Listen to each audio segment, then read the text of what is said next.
Dikira nanti saya bohong kepada panjenengan semua. Ini pernah di setting tidak bisa diakses oleh orang lain, oleh beliau dari Robitotul Alawiyah, ya. Dan saya bisa membukanya. Ini dari Ahmad Syahab atau Syihab, keluarga Syekh Syahab from Indonesia, hasil tes DNA-nya GM201.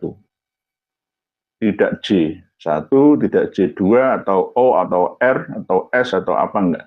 Ini sebenarnya rahasia, tetapi karena penting untuk diketahui oleh semua bahwa sudah ada marga Syihab yang ada di Indonesia yang melakukan tes DNA. Hasilnya jelas sama seperti marga-marga yang ada di seluruh dunia yang sudah tes DNA. Hasilnya dari klan, bukan Arab, bukan Quraisy, bukan Bani Hashim, bukan Banil Muthalib. Alias siapa?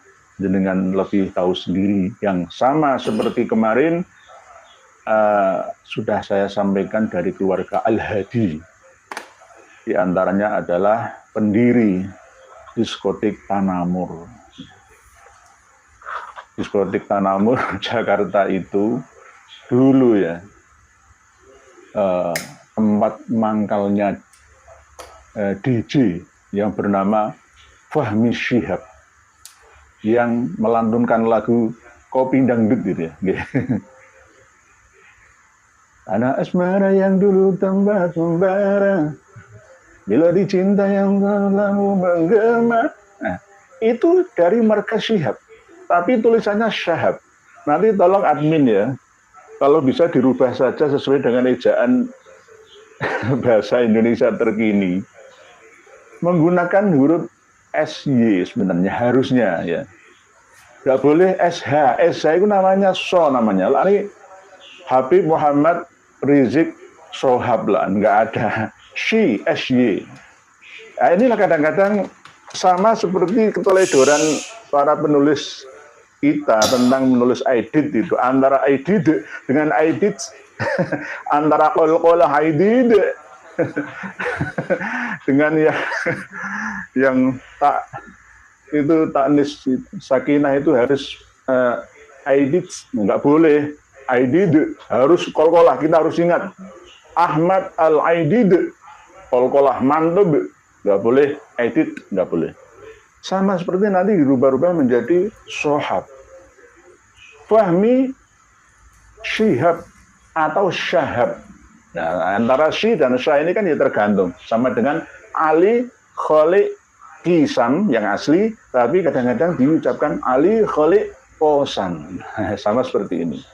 Jadi Fahmi Syahab Indonesia lah ya, bukan yang Fahmi Syahab Malaysia. Bukan. Fahmi Syahab lantun lagu Kopi Dangdut yang tahun 2008 yang lalu itu pernah ya dimasukkan penjara oleh pemkap Pemda Sumatera Selatan ya, Palembang, gara-gara mangkir ya, karena salah perjanjian ya 2008 yang lalu. Jadi marga Syihab yang ada di Indonesia itu beda-beda jalurnya. Kalau Habib Muhammad Rizik Syihab itu berasal dari ayahnya Husain Syihab dari Palembang.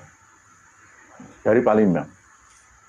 Kalau keluarga Syihab, Prof. Quraisy Syihab, Alwi Syihab, Najwa Syihab itu dari Syihab Makassar, Sulawesi Selatan. Beda. Lah Ustadz kok tahu loh, ya saya punya bukunya semua. Oleh sebab itu nanti akan kami tampilkan kitab Khidmatul Ashirah. Kitab Khidmatul Ashirah ini yang merangkum nama-nama klan dari Ba'alawi semuanya. Ulama kiai-kiai kita harus punya. Kalau nggak punya minta ke saya kasih PDF-nya. Khidmatul Ashirah. Ini penjelasan ringkasan dari Syamsuddhairah. Ini pegangan utama dari Rabithah Alawiyah. Harus punya. Jadi dari Palembang. Jadi mohon maaf nggih, ini nanti kita bukan mentelanjangi, tapi mempelajari, mengetahui tentang kesucian duriah Nabi supaya tidak dikotori oleh orang-orang genah ini. Ini yang kami jadikan sebagai minat, moto dan semboyan kami untuk menyampaikan ini. Bukan ngurusi nasab orang lain, bukan. Untuk apa ngurusi nasab orang lain, urusan nasab, enggak. Yang menjadi ya kewajiban atau fardu kifayah bagi kami ini adalah meluruskan. Karena apa? Berhubungan dengan nabi saya, nabi kami gitu loh. Kalau berhubungan dengan selain nabi kami yang suci, yang mulia ini, ya saya nggak ngurusin untuk apa ngurusin nasab orang lain. Karena berhubungan dengan nabi kami, nabi seluruh umat Islam di dunia. Bahkan tidak hanya nabinya umat Islam, nabinya seluruh umat manusia yang beriman dan bertakwa dari segala penjuru macam agama, suku, ras, dan bangsa. Jadi wajib fardu kifayah, harus saya luruskan. Mohon maaf. Dan jangan sampai nanti kami dinilai rasis, enggak. Mengatakan, saudaranya saya itu ada yang berasal dari suku Madura. Maksud itu rasis kan ya enggak.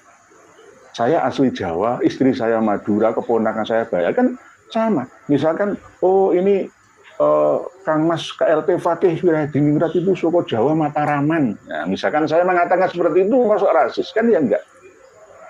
Identitas orang per orang disampaikan dengan sesuai datanya, itu enggak apa-apa. Ya misalkan saya mengatakan Prof. Quraisyab itu dari marga Ba'alawi, Hadrami.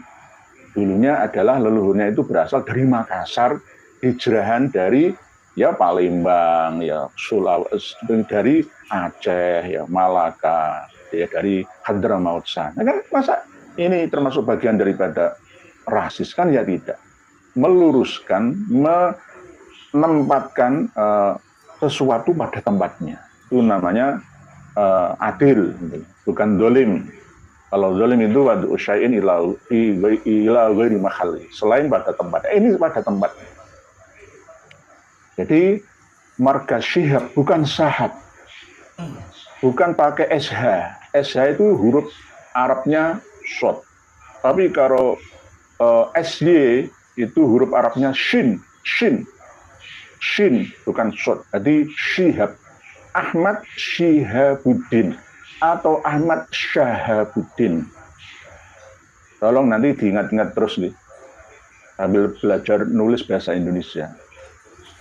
Habib Muhammad Rizik Syihab. Najwa Syihab itu anaknya Habib Muhammad Rizik Syihab. Bukan Najwa Syihab, anaknya Prof. Quraisyab. Ada lagi, beda-beda. Jadi wajahnya juga beda-beda karena asal-usul leluhurnya juga beda, cuma satu klan yang sama. Yang Prof. Quraisyab berasal dari Syihab Makassar, kalau Habib Rizik Syihab berasal dari Syihab Palembang.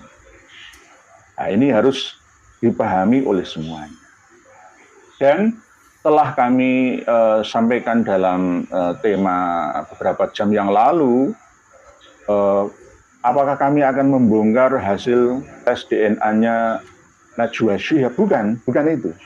Ada hasil tes DNA dari Ahmad Syihab dari Indonesia, dari DNA yang lengkap ya, ratusan ribu tahun cara melacaknya. Hasilnya jelas, hasilnya sudah sesuai ya, sesuai dengan perkiraan.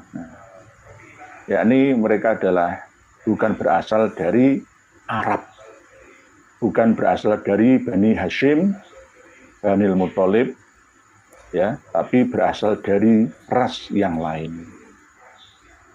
Sayangnya nggak bisa ditampilkan ya di deskripsi karena tidak berupa video ya, nggak bisa. Ada tulisan.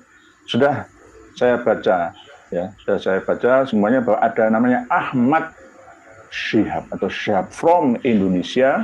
Oke, saya bukakan sebentar ya, biar mantap. I did, bukan I did, ya. Harus benar-benar mantap, harus yakin, seyakin-yakin. Dikira nanti saya bohong kepada panjenengan semua.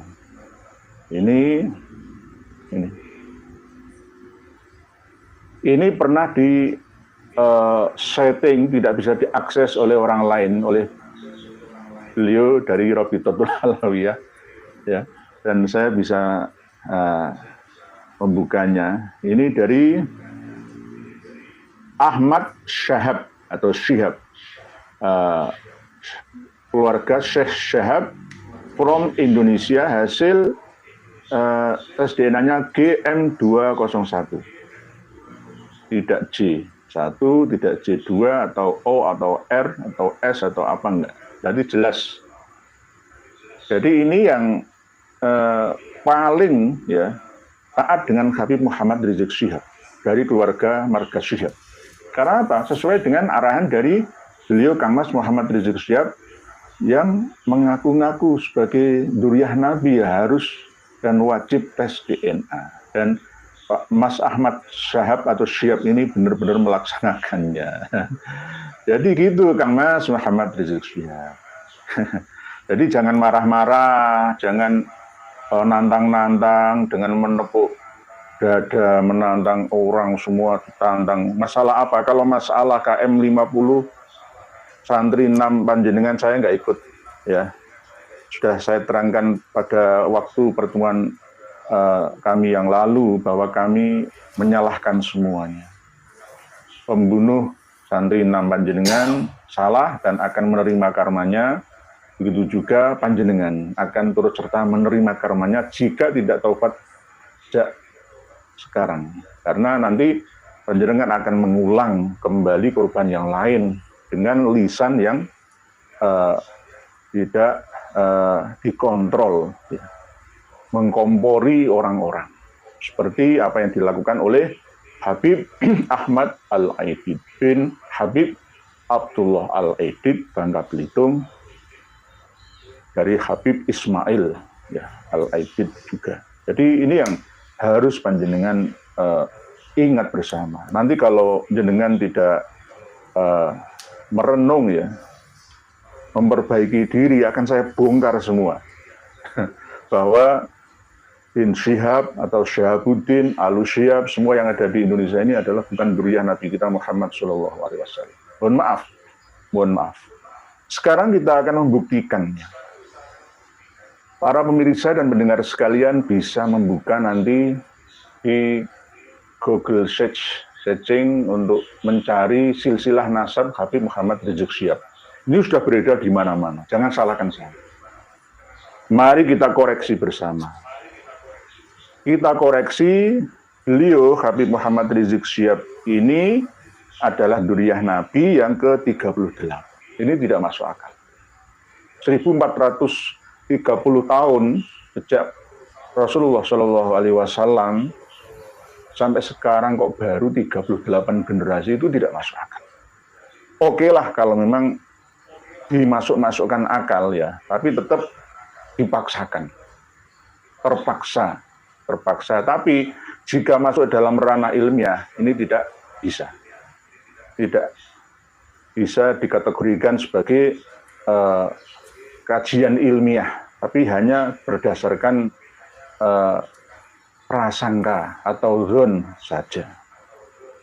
Ketika Sayyidah Fatimah wafat tahun 11 Hijriyah, ya, umurnya cuma 28 tahun. Sayyidah Fatimah Az-Zahra itu diperistri oleh Sayyidina Ali karamallahu wajhah, wafat tahun 40 Hijriyah, umur 62 tahun. Melahirkan anak yang bernama Husain. Husain ini lahir pada 4 Hijriyah tahunnya, wafatnya tahun 64 Hijriyah, umurnya cuma 64 tahun. Ali Zainal Abidin, terus sampai Muhammad Al-Baqir, ini generasi yang keempat, kalau dari Rasulullah generasi yang kelima. Itu masih normal. Dalam 1 abad, ada 5 generasi. Anak, cucu,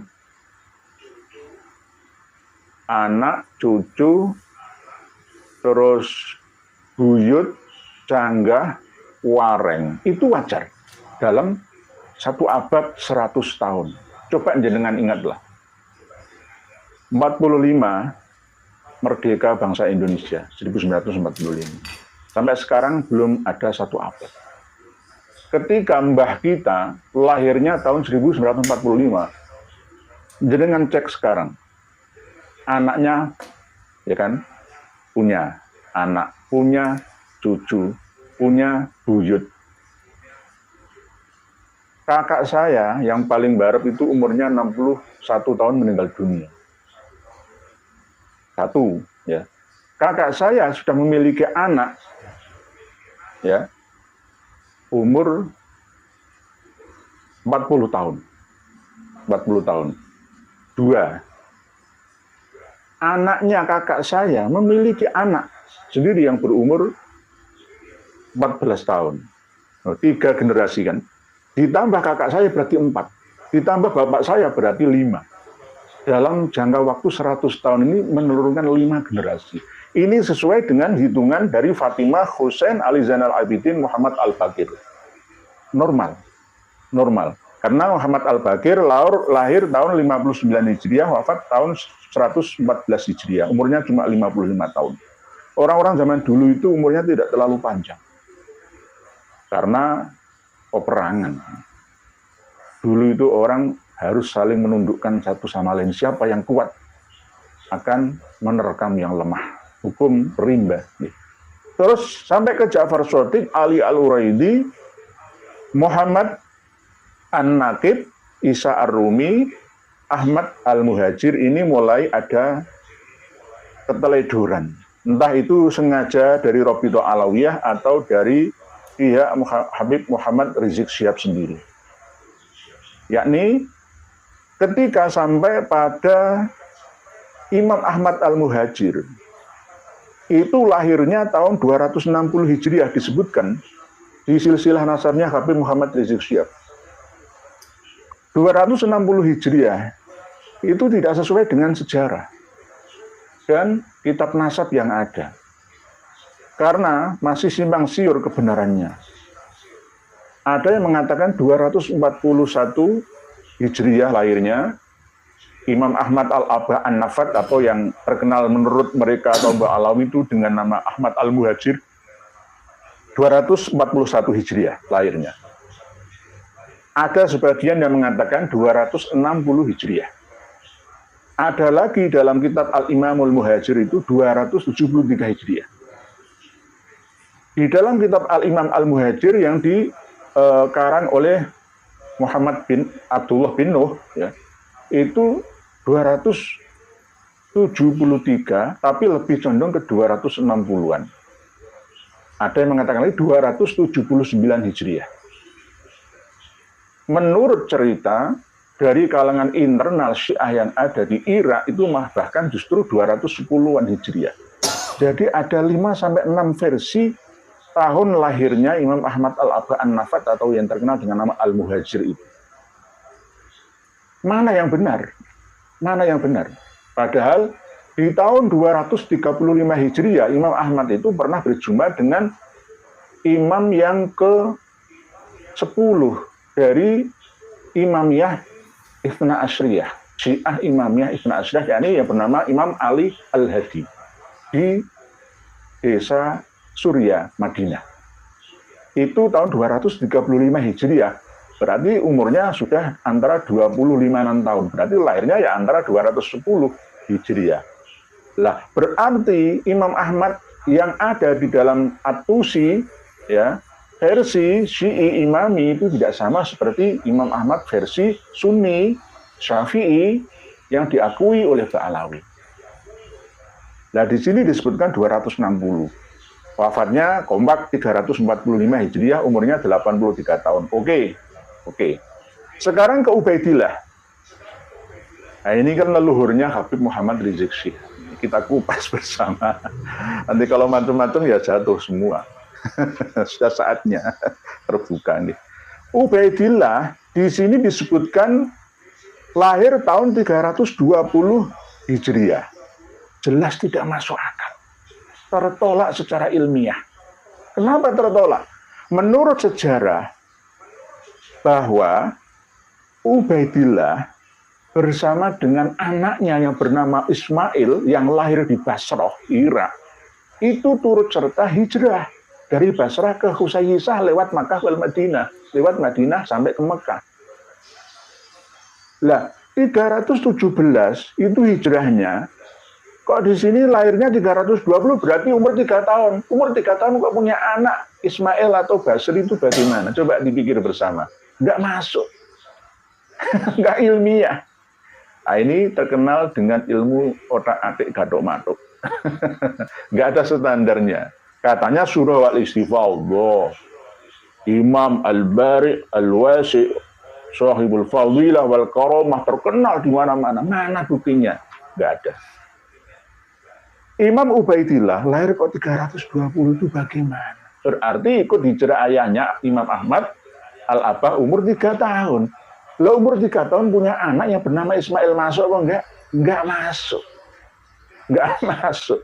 Kalau hijrahnya Imam Ubaidillah umur 23 tahun itu masuk. Berarti bukan 320 Hijriah. Ada yang mengatakan lahirnya Imam Ubaidillah itu 295 Hijriah. Jadi ini enggak masuk. Ya, enggak masuk. Gagal. Yang pertama corek, yang kedua corek gagal di generasi yang ke-9 dan 10. Sekarang ke generasi yang ke-11. Ubaidillah memiliki anak yang bernama Alwi. Alwi ini lahirnya tahun 350-an, wafatnya 400-an. Ini nggak jelas juga. Saya belum menemukan. Walam akif ala tarihi wafatihi itu menurut Abu Bakar Asyili, Al-Masyura'ur Rawi, abad 11 Hijriah. Tidak diketahui lahirnya Imam Alwi itu tahun berapa, wafatnya juga pasnya tahun berapa, perkiraan 400-an. Disamakan seperti kedua saudaranya Basri dan Jadid. Nah, ini juga perkiraan otak-atik gadok-matuk. Berikutnya ke generasi yang ke-12 dari leluhurnya Habib Muhammad Rizik Syihab, Imam Alwi memiliki anak yang bernama Muhammad. Nah, Muhammad ini lahirnya tahun 390 Hijriah, wafatnya 446 Hijriah, masih masuk. Masih masuk, pantas masih. Ketika Muhammad memiliki anak yang bernama Alwi, lahir 450 Hijriah, wafat 512 Hijriah. Alwi memiliki anak yang bernama Ali Kholik Kisam, yang terkenal dengan ketika tahiyat, yang membaca sholawat Assalamualaikum ayuhan Nabi wa rahmatullahi wabarakatuh itu dijawab langsung oleh Rasulullah. Waalaikumsalam ya Syekh Ali Ba'alawi. Ali Kholik Kisam ini di sini disebutkan lahirnya 470, terus wafatnya 529. Ini jelas juga tidak masuk akal. Umurnya cuma 50 tahun, nggak masuk akal, nggak ilmiah. Kita coba cocokkan dengan kitab Ar-Raudhul Jali saja. Ali Kholik Kisam itu wafatnya tahun 507 kalau di sini. Ada 527, ada 507, ada 529, ada wafatnya 729. Mana yang benar? Nah, inilah yang namanya otak-atik gadok-matuk. Ar-Raudhul Jali coba jangan lihat. Halaman 128. Wafatnya itu 507, jelas nggak masuk. Yang asli sesuai dengan Tabaqatul Khawas, Abdul Latif As-Sirji Az-Zabidi itu 729 Hijriah, wafatnya Imam Ali Kholik Kisam. Ini di otak-atik lagi, wafatnya 529 Hijriah, tidak sesuai dengan Ar-Raudhul Jali yang 507 Hijriah. Nah ini, terus ketika Imam Ali Kholik Kisam memiliki anak yang bernama Muhammad Shahib Mirbad, ya, ini lahirnya 500 Hijriah, wafatnya 590. Diperkirakan genep-genep semua, umurnya 50, 60, 55, 56, 65 gitu, nggak ada yang ganjil. Terus ini yang paling tidak masuk akal. Pada generasi yang ke-16 dari leluhurnya Habib Muhammad Rizik Syihab itu sampai ke Ali yang menjadi ayahnya Muhammad Al-Faqihil Muqaddam. Ali yang terkenal dengan nama Walidul Faqih itu lahirnya tahun 630, terus wafatnya tahun 690. Padahal bapaknya Ali ini wafatnya tahun 550. Orang yang sudah meninggal dunia lama, hampir 80 tahun, kok masih memiliki anak? Ayo, masih memiliki anak yang bernama Ali Walidul Faqih. Jenengan nanti koreksi sendiri ya. Muhammad Shokib Mirbad itu lahirnya 500 Hijriah, wafatnya 550 Hijriah. Umurnya 50 tahun. Lah, 550 itu sudah wafat, tetapi memiliki anak yang bernama Ali yang terkenal dengan ayahnya Muhammad Faqihil Muqaddam, lahirnya 630. Itu bila 630 itu Muhammad Shokib Mirbad sudah meninggal dunia perkiraan ya 60 tahun. 80 tahun ya. 550 tambah 80 tahun. Sudah meninggal 80 tahun itu masih memiliki anak yang bernama Ali Walidul Faqih. Gitu. Lalu ini yang paling membagongkan lagi. Ali Walidul Faqih memiliki anak yang bernama Muhammad Al-Faqihil Muqaddam yang terkenal. Muhammad bin Ali Ba'alawi, ya, tokoh sufi ya, yang mengalahkan Syekh Abdul Qadir Al-Jailani katanya menurut mereka, ya, itu lahirnya tahun 574 Hijriah, wafatnya 653 Hijriah. Masuk? Nggak masuk. Antara lahirnya ayahnya itu duluan anaknya.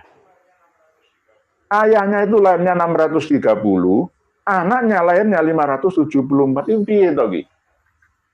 Jelas nggak masuk akal. Cocokkan semualah.